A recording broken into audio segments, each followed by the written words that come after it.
आज Doubtnut app download करें। Doubtnut पर अपने सभी गणित, रसायन विज्ञान, भौतिक विज्ञान और जीव विज्ञान के डाउट्स का करो सफाया। बस प्रश्न की फोटो खींचो, एक ही प्रश्न को क्रॉप करो और तुरंत वीडियो सोल्यूशन पाओ। अभी डाउनलोड करें। नमस्कार दोस्तों, दिया गया प्रश्न है, चुंबक के दोनों ओर दो उदासीन बिंदु ही क्यों प्राप्त होते हैं? क्या कोई ऐसी स्थिति भी संभव है जिसमें केवल एक ही उदासीन बिंदु प्राप्त हो? तो दोस्तों अगर बात करते हैं हम लोग उदासीन बिंदु की, तो दोस्तों उदासीन बिंदु क्या होता है? जब हमारे चुंबक के आसपास हम लोग बात करते हैं वे बिंदु जिसको दूसरे चुंबकीय क्षेत्र के कारण दोस्तों क्या हो जाता है, वहां पर चुंबकीय क्षेत्र की तीव्रता जो होती है, क्षेत्र की परिणामी जो तीव्रता होती है वह कैसी जाती है? शून्य हो जाती है।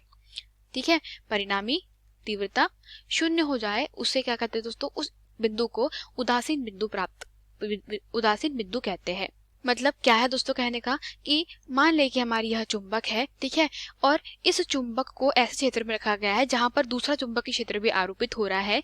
तो क्या होता है दोस्तों, चुंबक के अनुदिश हम लोग कह सकते हैं अक्ष या निरक्ष पर ऐसे बिंदु प्राप्त होते हैं चुंबक की स्थिति के हिसाब से, जहां पर जो हमारा जो दूसरा चुंबकीय क्षेत्र है दोस्तों, वह जो हमारी चुंबक है उसके चुंबकीय क्षेत्र के कारण दोस्तों परस्पर कैसे होते हैं? बराबर और विपरीत दिशा में होने के कारण क्या होता है दोस्तों, वहां पे परिणामी चुंबकीय क्षेत्र की तीव्रता क्या जाती है? शून्य हो जाती है। और इस स्थिति को क्या कहते हैं? उदासीन बिंदु की स्थिति कहते हैं, या उदासीन बिंदु कहते हैं उस बिंदु को।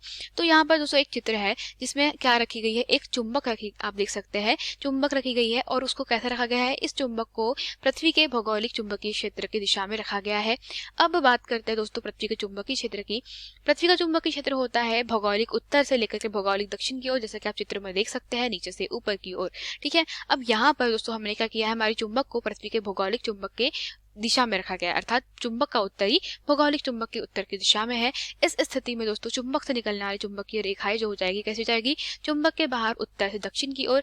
इस स्थिति में जो हमारे पास में दोस्तों पृथ्वी का जो भौगोलिक कह सकते हैं मतलब पृथ्वी का जो चुंबकीय क्षेत्र है BH, और हमारी चुंबक का चुंबकीय क्षेत्र मान लेते हैं BU है, तो दोस्तों इन दोनों के मध्य में क्या होता है कि BH और BU का मान परस्पर आपस में बराबर होता है, परंतु कैसा होता है? विपरीत दिशा में। अतः क्या होता है दोस्तों, परिणामी चुंबकीय क्षेत्र की तीव्रता यहाँ क्या जाती है? शून्य हो जाती है। और ये बिंदु दो ही क्यों प्राप्त हो रहा है? क्योंकि क्या हो रहा है दोस्तों, हमारे पास में हमने जो चुंबक को कायम कैसा रखा है दोस्तों, इसकी दिशा हम लोगों ने भौगोलिक उत्तर की दिशा में करके रखा हुआ है। तो N जो है वो भौगोलिक उत्तर की तरफ है, तो इसका जो क्षेत्र होगा आप लोग जानते हैं वो N से S की तरफ होगा। इस स्थिति में सिर्फ दो ही बिंदु ऐसे प्राप्त होंगे जहां पर क्या हो रहा होगा, जहां पर चुंबकीय क्षेत्र B की कैसा हो जाएगा? शून्य हो जाएगा। अर्थात पृथ्वी का चुंबकीय क्षेत्र हमारे चुंबक के चुंबकीय क्षेत्र को निरस्त कर देगा। इस स्थिति में हमें दो उदासीन बिंदु B मतलब प्राप्त होते हैं।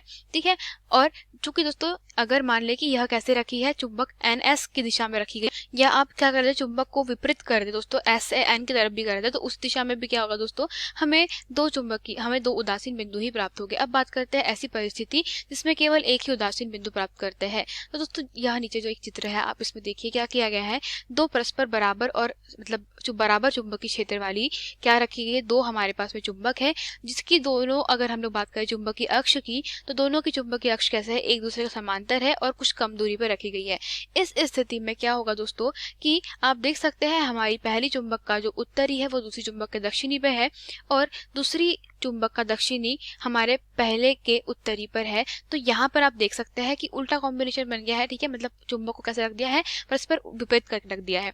अब इस स्थिति में क्या होगा कि N से निकलने वाली बल रेखा है दोस्तों कहाँ जाएगी? S पर जाएगी, और यहाँ पर भी N से निकलने वाली S पर जाएगी, और यहाँ पर भी N से S की तरफ जाएगी। तो इस स्थिति में क्या होता है कि इन चुंबक के दोनों के मध्य में एक ऐसा बिंदु प्राप्त होता है जहां पर चुंबकीय क्षेत्र की तीव्रता कैसी जाती है? शून्य हो जाती है। चूंकि दोस्तों यह कैसी रखी गई है? विपरीत दिशा में रखी गई है, और हम लोग जानते हैं कि इसके लंबार्धक पे क्या होगा? उदासीन बिंदु प्राप्त होता है। तो ऐसी स्थिति को ही हम लोग कह सकते हैं दोस्तों कि यहाँ पर सिर्फ एक ही उदासीन बिंदु प्राप्त होगा जब क्या होता है, चुंबक को पलट करके रख दिया जाता है, और वो भी कैसे? दूसरी चुंबक के अक्ष के समांतर। इस स्थिति में सिर्फ एक ही चुंबक हम लोग कह सकते हैं दोस्तों उदासीन बिंदु प्राप्त होगा।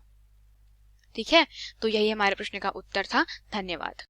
कक्षा 6 से 12वीं से लेकर नीट, IIT, JEE वो एडवांस के लेवल तक 1 करोड़ से ज्यादा छात्रों का भरोसा।